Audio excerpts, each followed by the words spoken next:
à imagem do teu filho. Em nome de Jesus. Em nome de Jesus. Elias, irmãos, é uma das figuras mais marcantes do Antigo Testamento. Ele foi muito atuante no Reino do Norte. E durante o reinado de Acabe e da sua esposa Jezabel, ele combateu fortemente a idolatria que havia tomado a nação de Israel. O ministério desse profeta ele foi marcado por muitos milagres, por muitas manifestações. Mas ao mesmo tempo que os sinais seguiam o profeta Elias,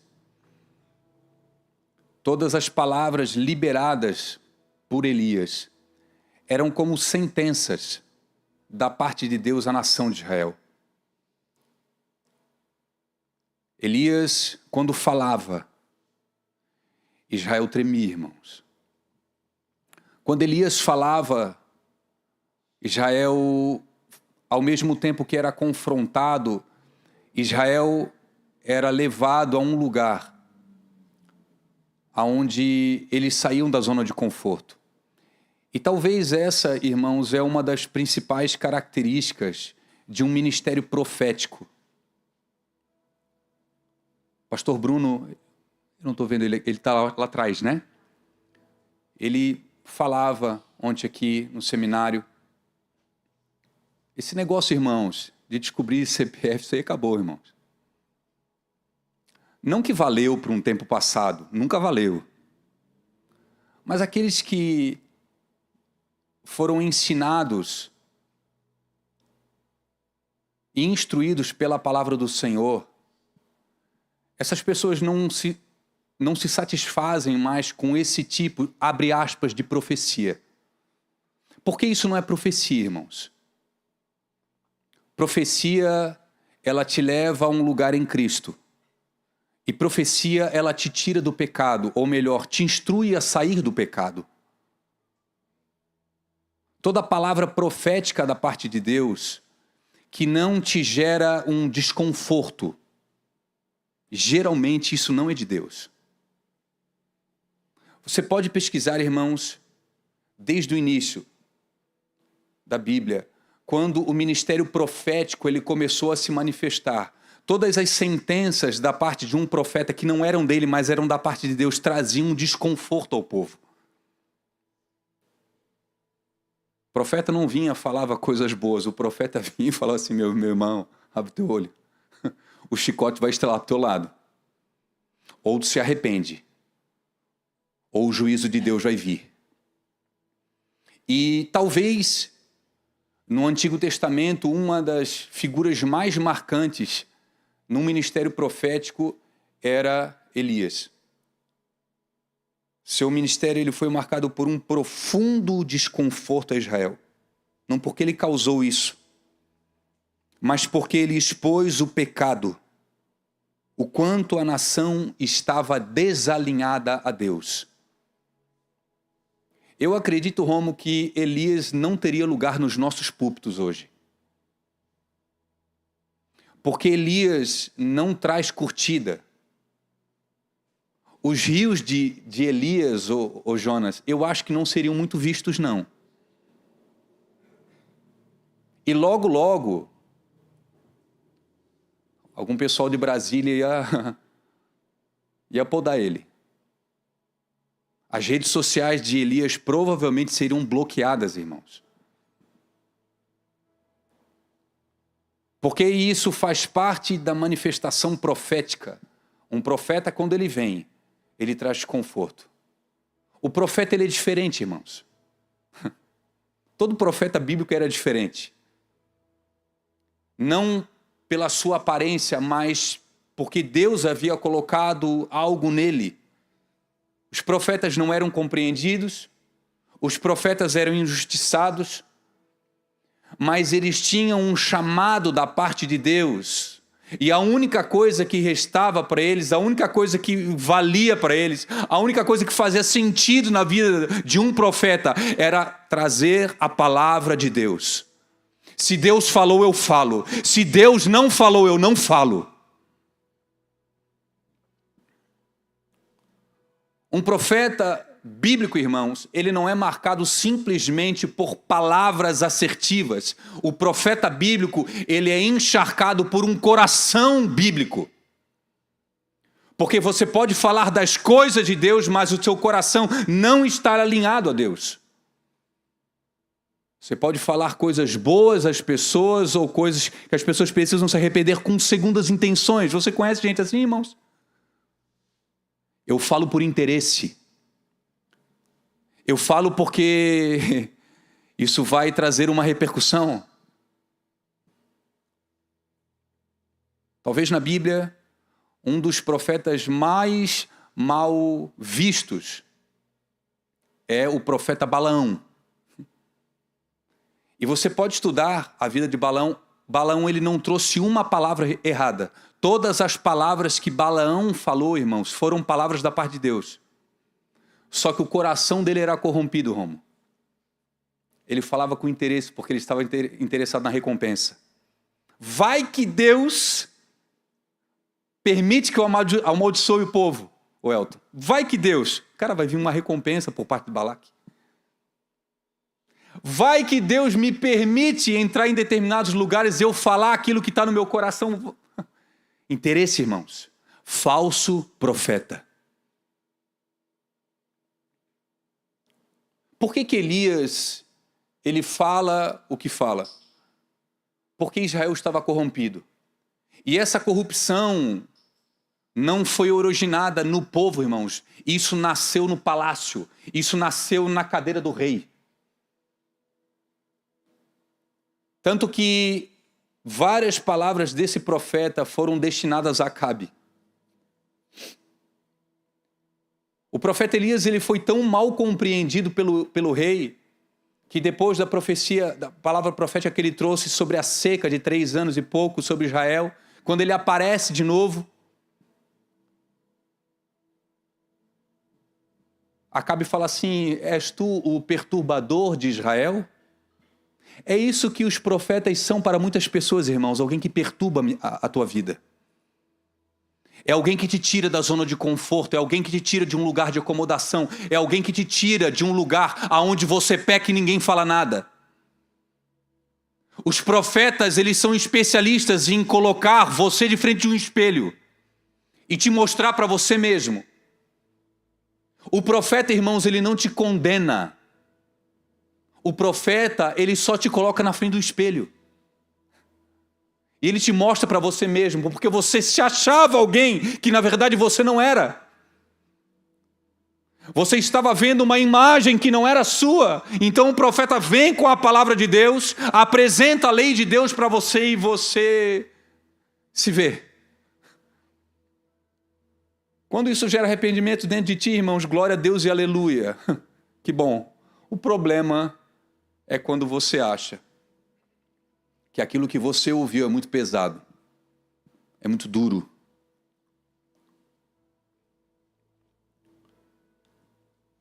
Elias viveu de forma simples no deserto.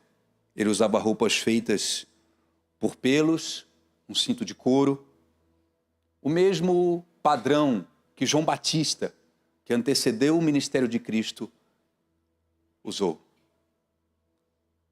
Elias, irmãos, ele profetizou uma seca de 3 anos sobre Israel.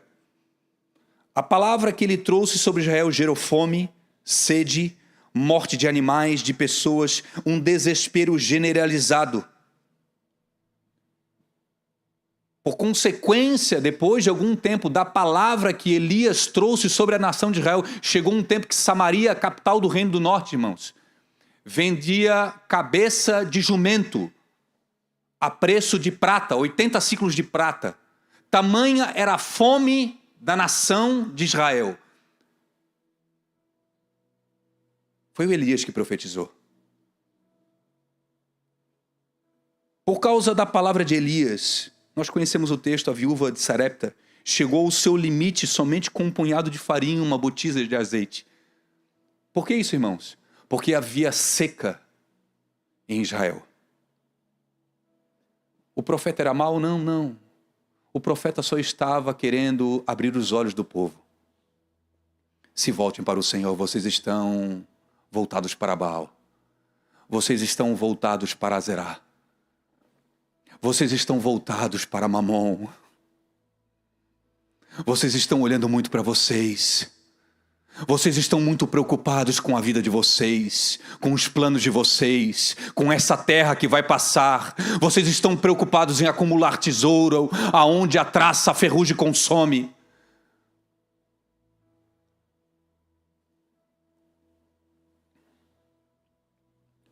Quando Elias ele traz essa palavra sobre Israel, ele de certa forma estava desmascarando Baal. Baal era um falso deus associado à fertilidade e à tempestade. Quando Elias fala a Israel, vai haver seca e 3 anos não vai chover em Israel. Ou seja, o Deus que vocês estão servindo, que é o Deus da tempestade, não vai fazer nada.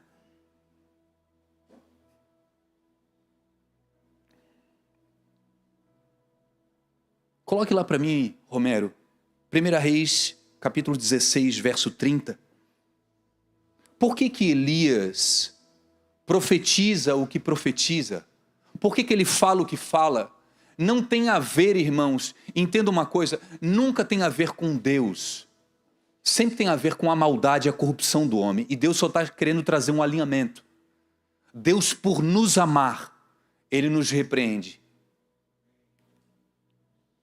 O verso 30 do capítulo 16, e fez Acabe o que era mal aos olhos do Senhor, mais do que todos os que foram antes dele. No verso 33 do mesmo capítulo 16, fez também Acabe um bosque, de maneira que Acabe fez muito mais para irritar o Senhor, Deus de Israel, do que todos os reis que foram antes dele. Por que, irmãos?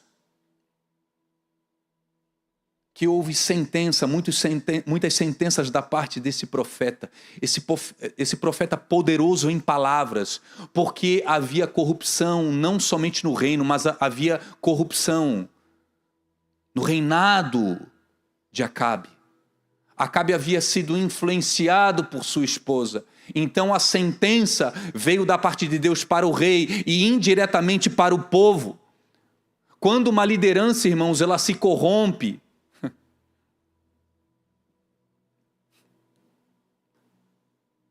quando uma liderança se corrompe, se você não tiver muita intimidade com o Senhor, irmãos, você vai se corromper também. Salvo se Deus abrir os teus olhos antes e você sair desse lugar. Salvo se o Senhor trazer revelação e você não comungar e concordar com aquilo que você está vendo e ouvindo. Porque o óleo que desce da cabeça, que é Cristo, e toca na barba, que representa o sacerdote, toca nas vestes, que representa o corpo. E se o sacerdócio que tem a barba suja, recebe um óleo fresco, essa barba suja acaba tocando no corpo. Esse óleo que era puro, acaba sendo contaminado pelo sacerdócio. A nação se tornou corrompida, porque o rei estava corrompido. Então a sentença veio por parte de um profeta. Elias, ele foi sustentado sobrenaturalmente por corvos, que levavam pão e carne de manhã e à tarde, no período da seca. Elias, ele multiplicou a farinha e o azeite de uma viúva, a viúva de Sarepta. Depois, Elias, nesse mesmo período, ele ressuscita o filho dessa mulher. Um ministério marcado por milagres, por glória, por presença, por manifestação. Ele falava e Deus ouvia. Elias, ele confrontou Acabe ao ser chamado de perturbador de Israel. Ele confronta o rei, irmão. Quem és tu? Tinha ousadia, tinha fogo no coração desse profeta. Ele estava convicto a respeito do que ele havia sido chamado para fazer. E ninguém, irmãos, ninguém parava Elias. Ninguém. É assim uma pessoa que tem convicção do seu chamado. Irmão, pode vir tempestade, pode vir afronta, pode vir crítica. Se você está convicto e você está olhando para o Senhor, os teus olhos estão nele, nada te para, irmãos. Nada te para. Liderança não te para, irmãos. Tribulações não te param. Saúde não te para. Eu me lembro, subindo essa escada mancando.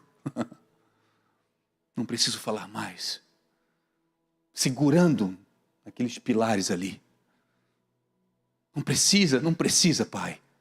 Nada para, irmãos, um homem convicto do seu chamado. Nada.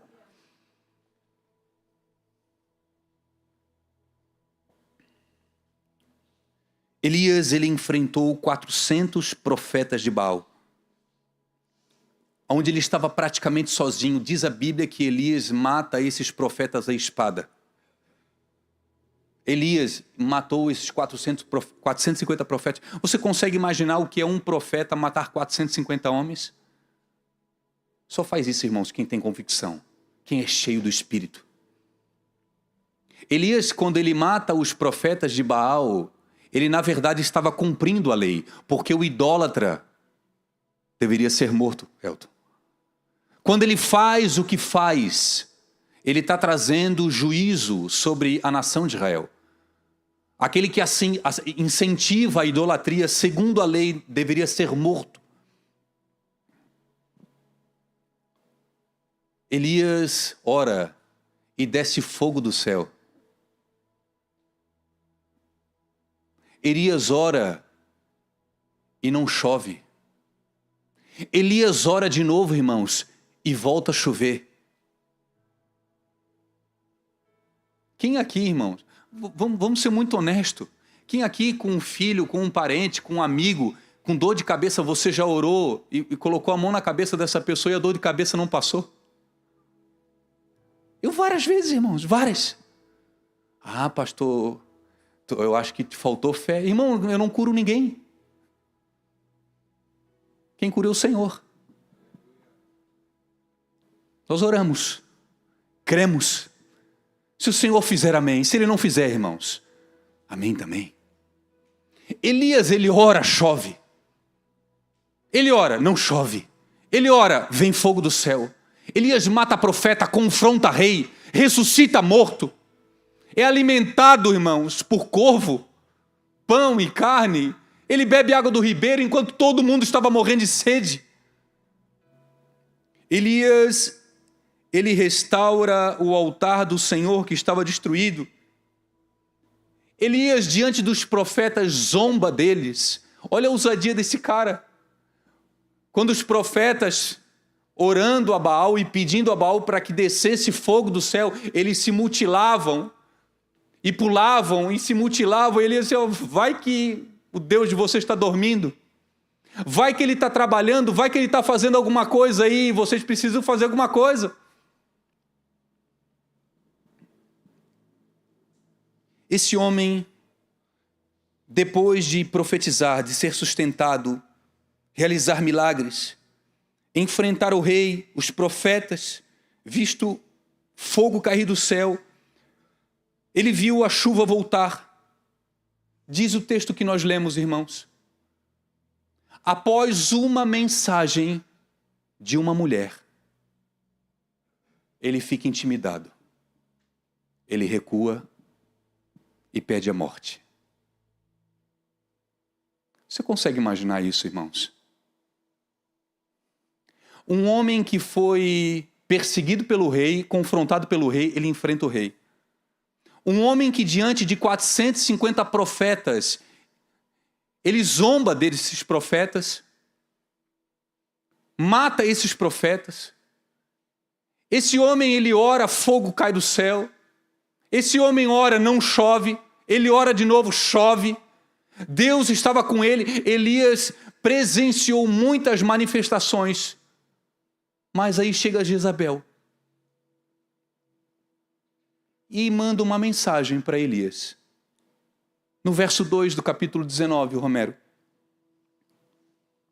Então Jezabel mandou uma mensagem, um mensageiro a Elias, a dizer: assim me falsam os deuses, outro tanto, se de certo amanhã, a esta hora, não puser a tua vida como a um deles.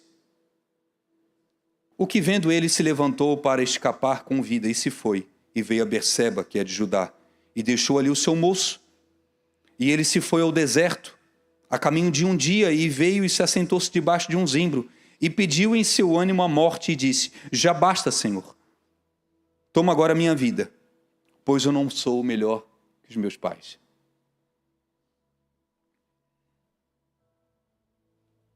Após uma ameaça, após uma mensagem, após a intimidação de Jezabel, Elias foge, recua, acha que Deus não está mais com ele.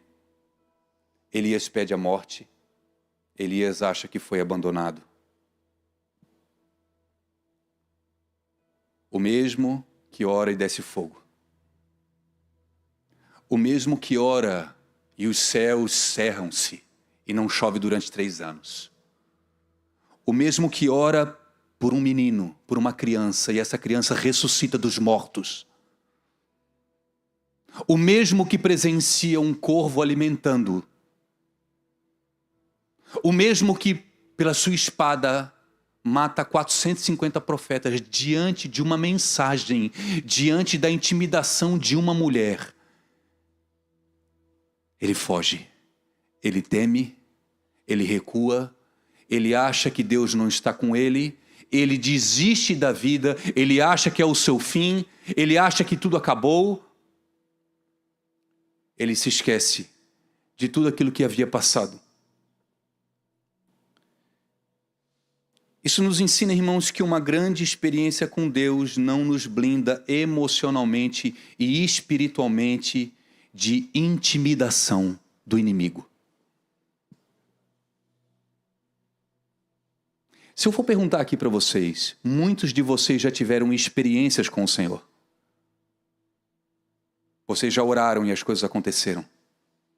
Vocês pregaram e as pessoas se converteram.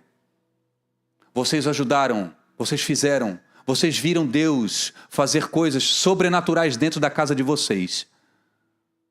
Mas em determinado momento, talvez, por causa de uma mensagem, nós achamos que Deus nos abandonou. Elias, ele venceu uma batalha com 450 homens na espada, mas a palavra de uma mulher quase fez Elias perder a guerra.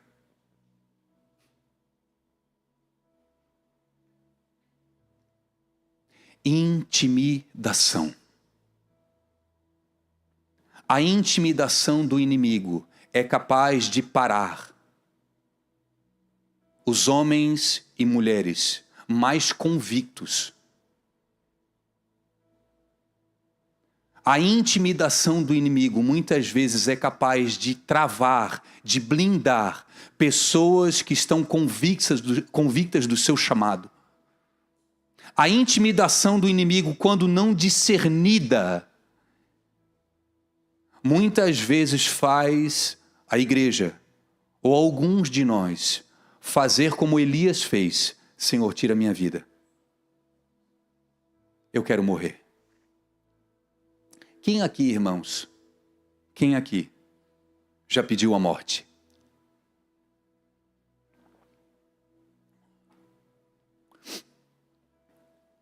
Você não tomou o remédio, você não tomou um veneno. Você não amarrou uma corda no pescoço. Você não escreveu uma carta para sua família se despedindo. Mas você, no seu ânimo, você pediu a morte ao Senhor, você desejou estar nos céus. E na verdade esse desejo de estar nos céus não era uma vontade de estar com Jesus, era um desejo de fugir, abre aspas, de Jezabel. O desejo da morte não era um desejo pela eternidade, pela glória, era um desejo da fuga de Jezabel. E Jezabel, irmãos, na Bíblia representa uma oposição direta a Deus. Jezabel foi marcada por manipulação, opressão e uma profunda corrupção moral e espiritual. Na Bíblia não fala sobre isso, mas talvez nós podemos colocar dessa forma o espírito de Jezabel.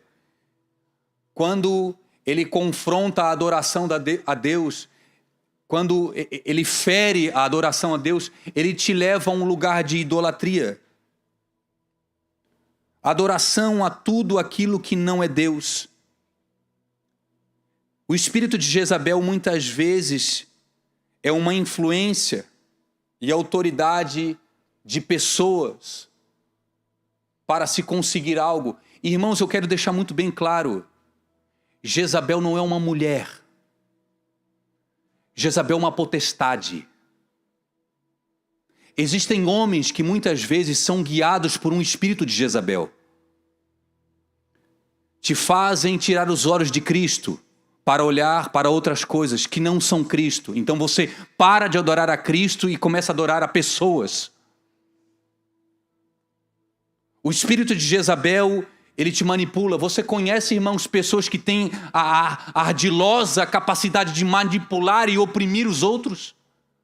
Isso acontece dentro de casa, isso acontece no trabalho, isso acontece na igreja muitas vezes, isso acontece em ministérios, líderes que manipulam. Façam o que eu quero. O que Jezabel fazia, irmãos?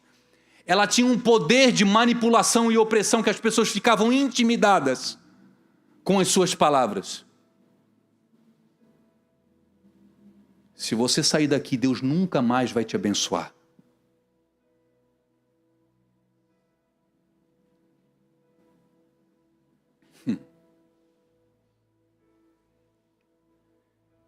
Jezabel representa uma perseguição profética. Jezabel, ela quer silenciar aqueles que confrontam o pecado. E todo homem, toda mulher, toda liderança, toda voz que quer silenciar os profetas que confrontam o pecado são instruídos por Jezabel, irmãos, por um espírito maligno. Jezabel representa uma falsa espiritualidade. Em outras palavras, uma hipocrisia. Venha na igreja e siga a sua vida. Você pode continuar dessa forma. Faça o que você faz, não muda nada. Deus te aceita como você está. Sim, irmãos. Mas Deus, se você teve um encontro com Jesus, Ele vai te transformar, irmãos. Até o último dia da sua vida. Até o último dia da sua vida. E Jezabel, ela representa diante do profeta Elias um homem que se deparou com muitos sinais. Essa intimidação. Intimidação. Você estava convicto. Você estava apaixonado por aquilo que Deus ia fazer na tua vida e agora você perdeu. Você foi para debaixo de um zimbro. E você falou, Senhor, por favor, tira a minha vida. Eu não sou melhor que os meus pais. Há 2 anos atrás, o Senhor falou comigo. Mas agora eu não sei se mais essa palavra faz sentido. Há 5 anos atrás, quando aconteceu aquela determinada situação, o Senhor trouxe. E vai acontecer, eu vou fazer. Hoje não faz mais tanto sentido. Por quê? Por que não faz sentido, irmãos? Porque talvez Jezabel entrou, te trouxe uma mensagem. Você foi intimidado. Você foi tentado a se recuar. Você foi calado.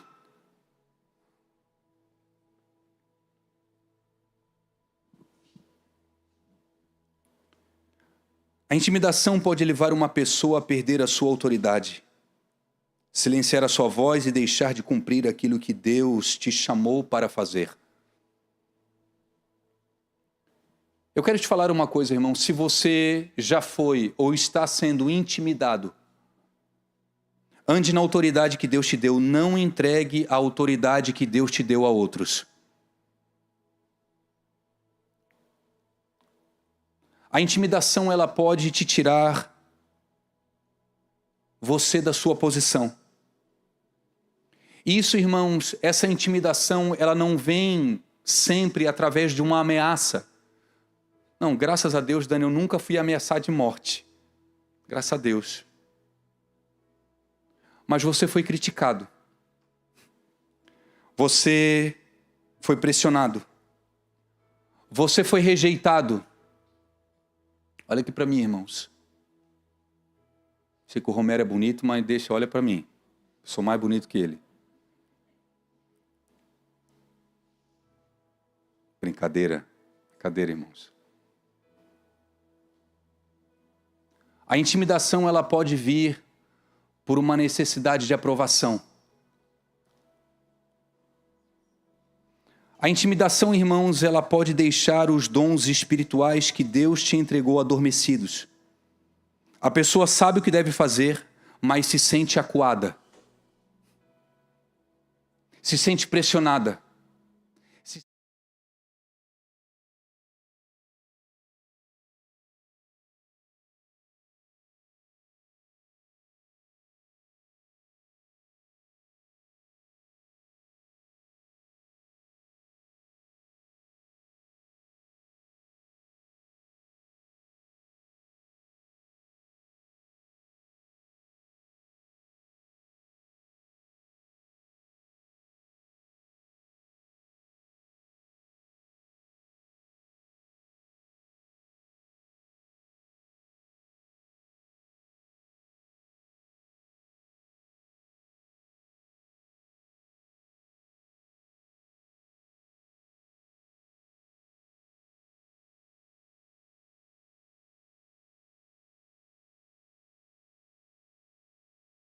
Você estava animado, você estava convicto.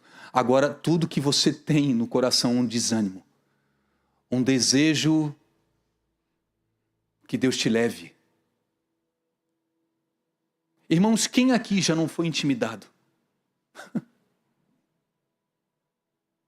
Elias foi intimidado. Você acha que você não vai ser? E o inimigo, ele usa pessoas para te intimidar. O inimigo, ele usa lugares para intimidar. Pasme, querido, muitas vezes o inimigo vai usar pessoas na família para te intimidar. Para te fazer parar. Para te fazer recuar. Para te fazer desistir daquilo que o Senhor colocou no teu coração. Há anos atrás você orava e descia fogo, agora você vai para debaixo de um zimbro. Você entra dentro de uma caverna e você perde a esperança da vida. Você foi intimidado por Jezabel. Você perdeu o ânimo de viver. Você perdeu a alegria, você perdeu a paixão pela presença de Deus. Você é tomado por um desânimo, por uma angústia, e tudo que você pede, Senhor, me leva.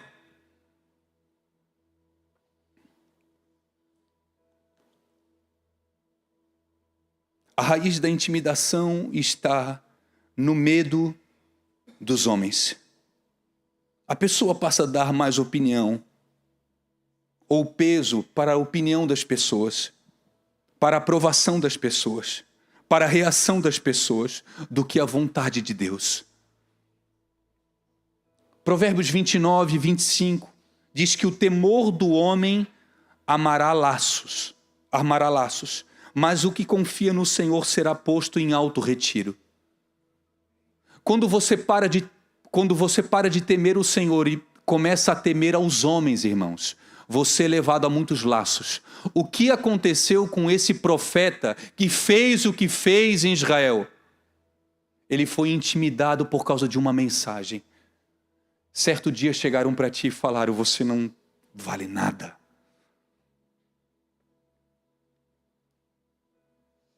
Mas Jesus diz: eu gosto de você. Certo dia falaram para você que você não ia dar em nada. Essa área da tua vida é frustrada, nunca, você não vai romper mais nisso, você vai viver assim. Falaram para você que você não pode, que você não consegue. Falaram para você certa vez que você, nem Deus mais, iria fazer aquilo que Ele prometeu anos atrás. E você aceitou essas palavras dentro do teu coração, foi para debaixo de um zimbro e pediu a morte.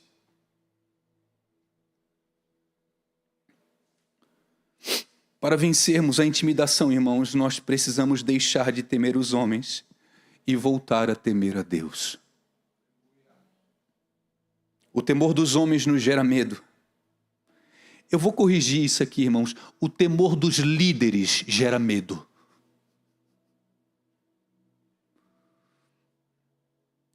O temor dos líderes, dos homens, dos grandes, gera escravidão, gera prisão. Mas o temor de Deus gera confiança, ousadia e obediência.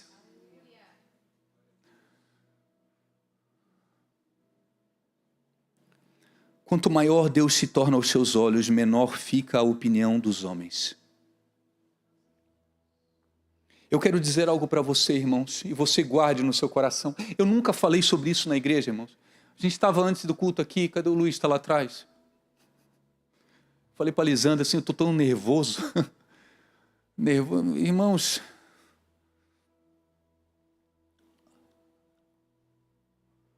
talvez existam algumas pessoas que estão aqui e estão sendo intimidadas. Você já viu tantas coisas na sua vida, você já viu tantos milagres, você já deu tantos testemunhos. Você já falou para tanta gente que Deus fez. E porque você recebeu uma mensagem, abre aspas, de Jezabel, você se acuou, você recuou, você desistiu, você perdeu o ânimo. Você acha que Deus não vai fazer mais nada contigo? Você acha que já foi o tempo? Agora o negócio é com os jovens, né? Agora deu, a minha vida deu. Irmãos, eu estou só começando, irmãos. Nós estamos só começando, irmãos. Tem alguém com 80 anos aqui dentro? Não, né? Não tem ninguém com 80 aqui, né? Tem alguém com... A Doroti? Oitentinha? 8.0? 8.1. Então tu estás 1 ano na frente de Moisés, que iniciou seu ministério. Moisés inicia com 80. E eu creio, irmãos, que os nossos anos de mais experiência são os anos onde a maturidade vai nos levar nos lugares mais longe. Se nós não cairmos na intimidação do inimigo.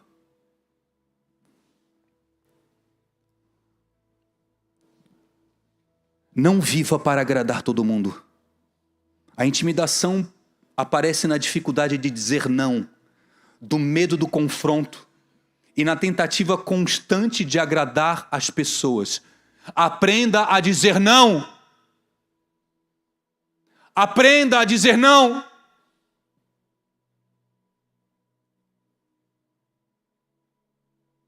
Quando você agradar Jesus, irmãos, em determinado momento da sua vida você vai desagradar alguém.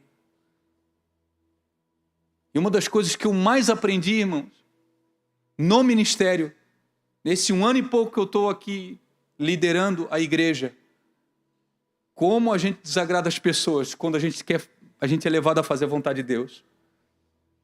E nenhum líder quer desagradar ninguém, irmãos. Nós queremos agradar todo mundo. A gente quer dar cheiro em todo mundo. Só que às vezes, para nós agradarmos ao Senhor, nós vamos precisar dizer determinadas coisas. Nós vamos precisar entrar em alguns lugares que a gente não quer entrar. A gente não é político, irmãos. Nós somos profetas. Nós somos profetas. Um profeta não paga pedágio para entrar, irmãos. Ele entra porque é a voz de Deus que manda ele entrar.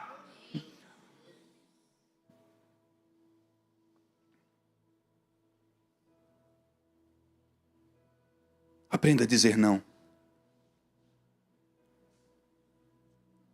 Você precisa continuar acreditando e avançando, apesar da oposição.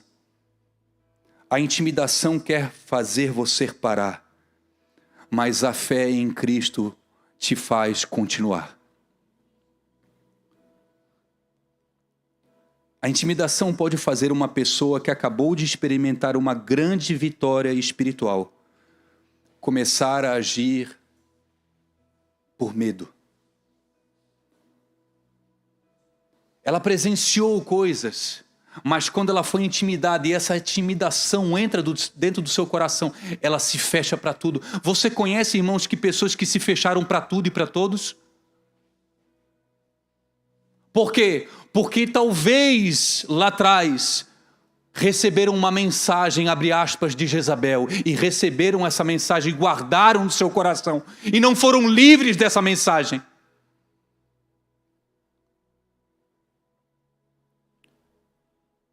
A intimidação não precisa derrotar você. Basta você acreditar que foi derrotado. Se você acreditar, irmãos, basta. Jezabel já venceu.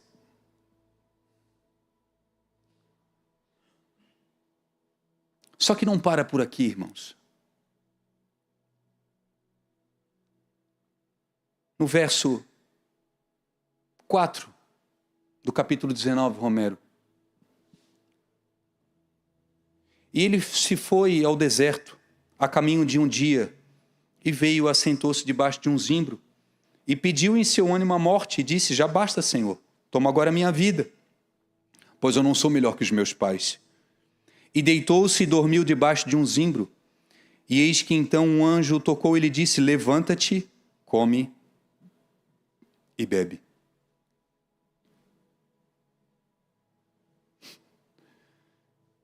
O que Deus faz com Elias para ele vencer a intimidação de Jezabel?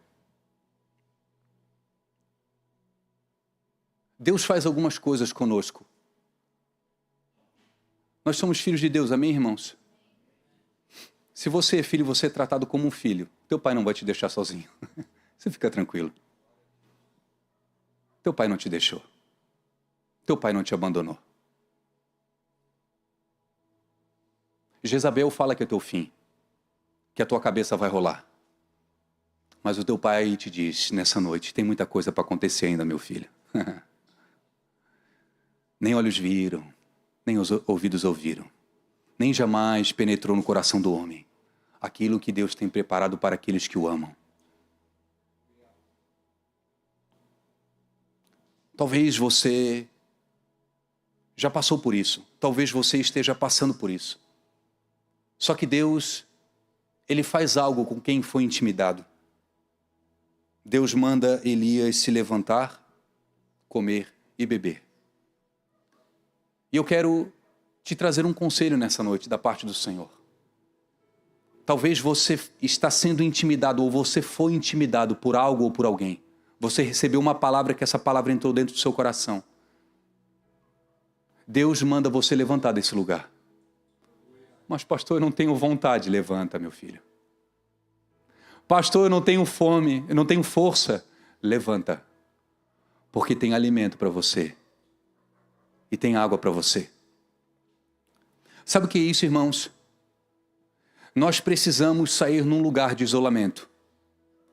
Nós precisamos, como igreja, estar no meio da igreja.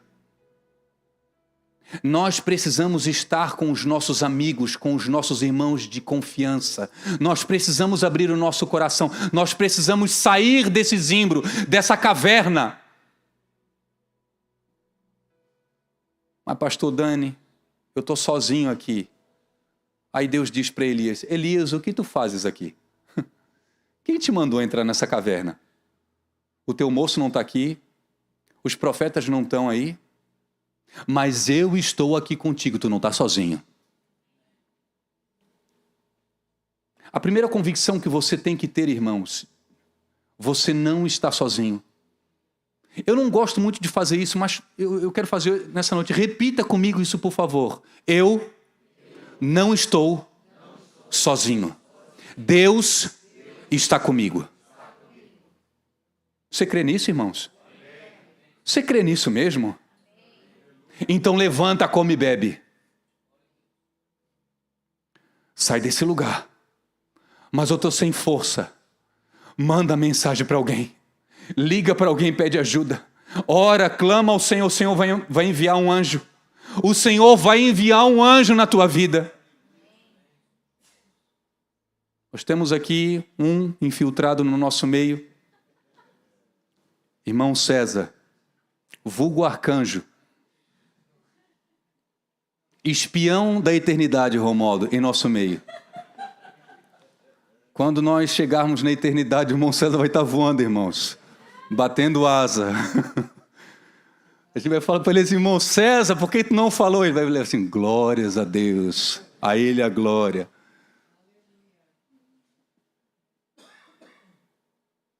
O Senhor, Ele vai enviar um anjo e você não vai estar sozinho. Por favor, meu querido, não se isole. Não se isole. Ah, eu estou tão triste, eu estou tão desanimado. Esse é o momento que você tem que estar próximo das pessoas. Ah, mas eu estou tão sem vontade. É esse o momento, querido. É esse o momento que você mais precisa do corpo. Eu estou tão ferido, Pedro. Um pé amputado, ele não tem vida, irmãos. Mas um pé colado no corpo, ferido, deslacerado, com a pele aberta, sangrando, ele é restaurado porque ele está próximo do corpo. Porque ele está junto do corpo. Sabe por que existem pessoas que não se levantam desse lugar, irmãos? Porque deixaram o corpo de Cristo. Eu não estou falando deixaram a igreja, a congregação do domingo à noite. Deixaram a comunidade dos santos. Você não tem mais comunhão com ninguém.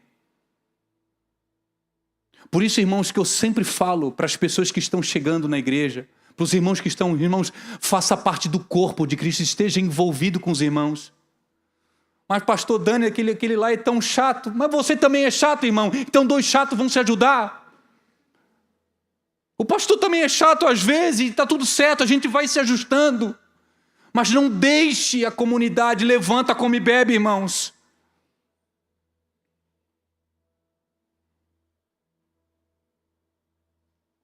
Deus, Ele faz algo com Elias que eu acho maravilhoso. Que os psicólogos, os terapeutas, eles fazem isso com muita excelência. Na minha cabeça, irmãos, Deus estava sentado numa poltrona, ali, cruzou as pernas, botou Elias na frente, naquela cadeira esticadinha. Elias, o que tu fazes aqui? Fala comigo, Elias. E Elias, ele começa a botar para fora toda a amargura que estava dentro do seu coração, que ele não falava a tempo. Elias, ele começa a falar aquilo que estava engasgado, aquilo que estava amargurando, aquilo que estava prendendo ele. Sabe, Jonas, aquilo que fizeram para a gente há 5 anos atrás, que você guarda, aquela amargura que você não solta. Elias, o que tu fazes aqui? Ah, Senhor, eu fui tão zeloso, eu te servi, eu fiz tudo o que tu pediu. Mataram, Deus, todos os profetas, os teus profetas, ficou só eu aqui.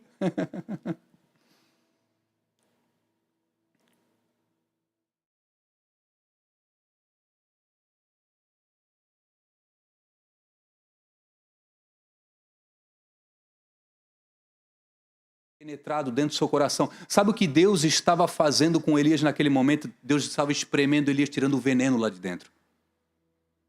E como que o veneno saiu? Falando.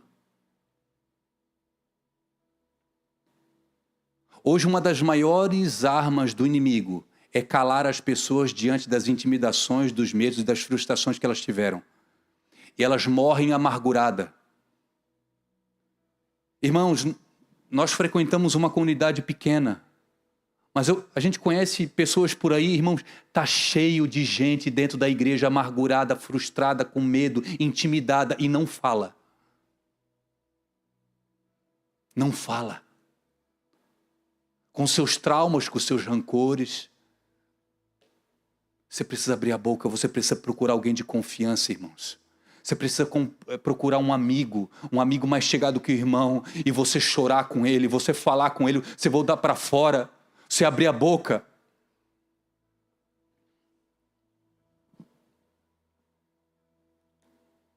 No verso 11 do capítulo 19, já estou encerrando, irmãos. Então Deus disse: sai para fora e põe-te nesse monte perante a face do Senhor. E eis que passava o Senhor como um grande e forte vento, e que fendia os montes e quebrava as penhas diante da face do Senhor. Porém o Senhor não estava no vento. E depois um vento, um terremoto, também o Senhor não estava no terremoto.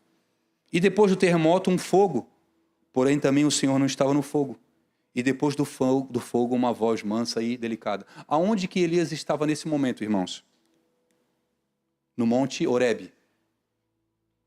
O Monte Horebe era o Monte Sinai. Você conhece alguém que subiu no Monte Sinai e presenciou uma glória, manifestação, fogo, terremoto, buzina, relâmpago? Você conhece alguém, irmãos? Tem um homem chamado Moisés, que no Monte Sinai presenciou tudo isso. Deus leva, eu não sei se Elias foi sozinho ou se Deus conduziu Elias para o Monte Sinai, para o Monte Horebe. E Deus manda ele sair para fora e Elias vê todas as manifestações, as mesmas manifestações que se deram no Monte Sinai com Moisés.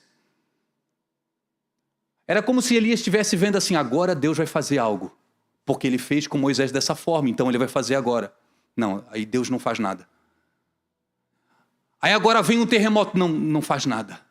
Aí vem daquela forma que eu estou acostumado, porque o padrão evangélico é Deus trabalhar dessa forma. É na hora da palavra, aí os irmãos ouvem a palavra, e depois na hora da oração, aí o show começa. Aqui os irmãos vão acontecer. Deus desconstrói Elias naquele momento, irmãos. Porque o padrão de Elias, a manifestação da parte de Deus, como Deus agia, era no fogo, no terremoto, no relâmpago. Aí vem uma voz mansa e delicada. E aí Deus se manifesta. Sabe o que é a voz mansa e delicada, irmãos? Talvez em outro contexto é o silêncio. É você pedindo para que Deus faz alguma coisa, por favor, me dá uma resposta.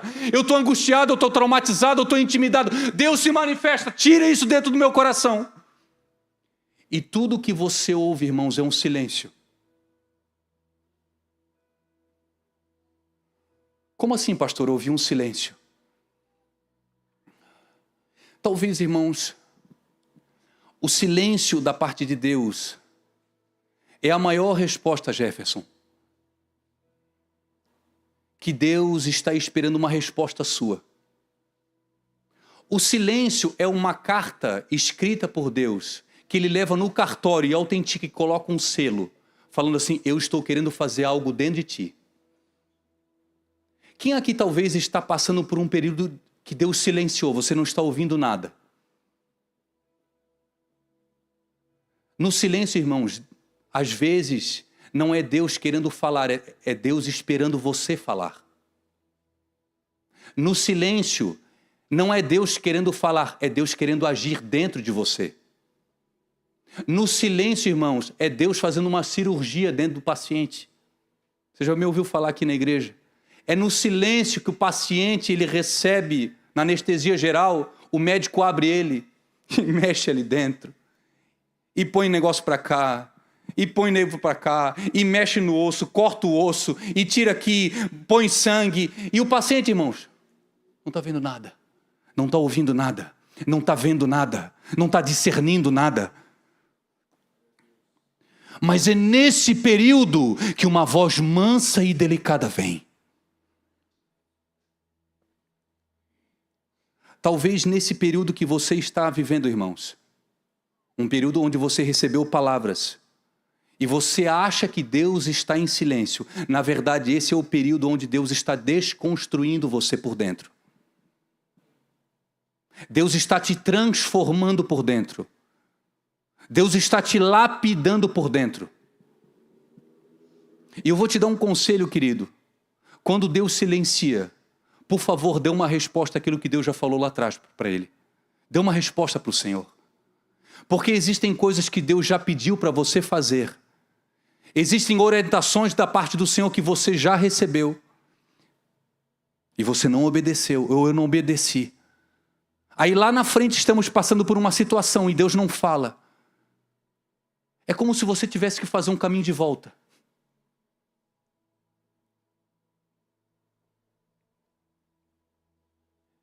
E por último, irmãos, depois desse silêncio, diz a Bíblia no verso 15, e o Senhor disse, vai e volta pelo caminho o teu caminho no deserto de Damasco.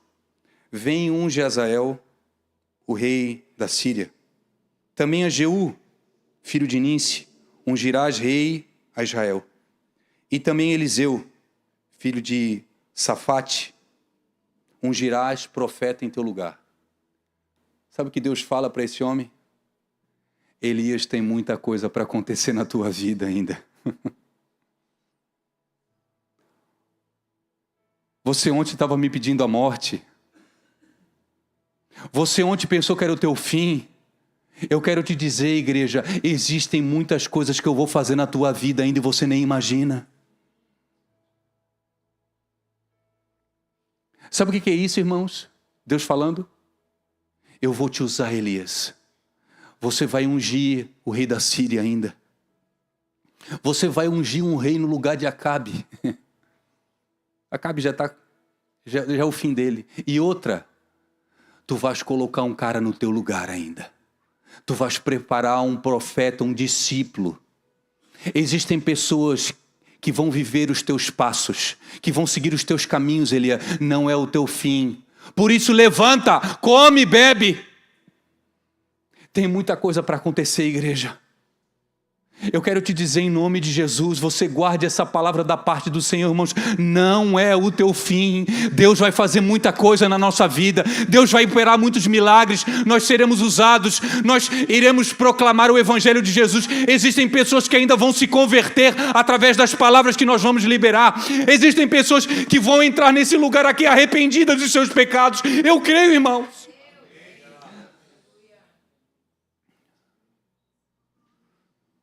Ah, Senhor, mas eu vivo um período tão difícil. Meu filho, aguenta. Porque eu estou para derramar sobre a tua vida algo muito grande. E se eu derramar o que eu tenho para você com essa estrutura fraca que você tem, você vai morrer. Então eu não posso, por favor. Levanta a cabeça, come e bebe. Eu queria que você se colocasse de pé em nome de Jesus.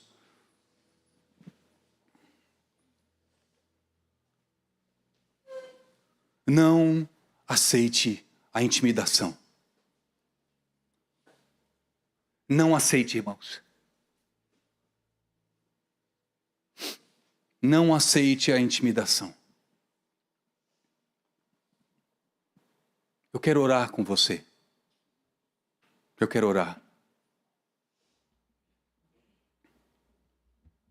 Feche os teus